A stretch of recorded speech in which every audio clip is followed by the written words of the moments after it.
It's springtime, which means that English peas are in season, which I love. So in this video, we're going to show you how to prep and blanch English peas. They come in a pod just like this, and you want to take a paring knife and rip off that top end and pull down on that fiber that runs the length of that pea pod. Now, here's something that you want to consider. See how I'm switching up my deposit buckets. This is an efficiency of movement deal where I want to do as little crossover as possible because prepping English peas is quite tedious.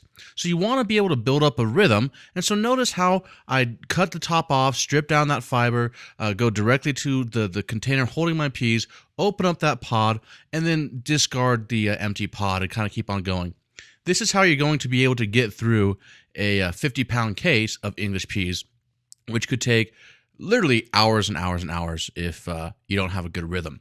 Now, once you have your English peas out of the pod, you want to blanch them in boiling salted water. So we're going to bring a large pot of water to a boil. I like to drop in a little pasta basket here just because it makes it a little bit easier to blanch the peas. Pour the peas in, and you're going to boil them maybe for about 2 minutes at the most, just looking for them to be nice and tender. So once they're tender, but they still have a firm bite, shock them in an ice water bath.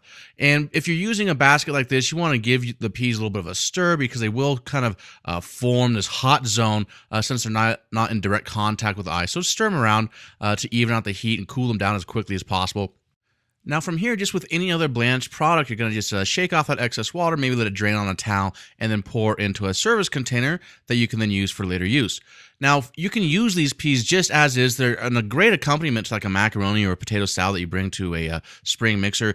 Saute them up in any number of vegetable side dishes to go with your spring proteins. And for this episode's show notes, which will have links to more blanching techniques like this, check out stellaculinary.com/KP23.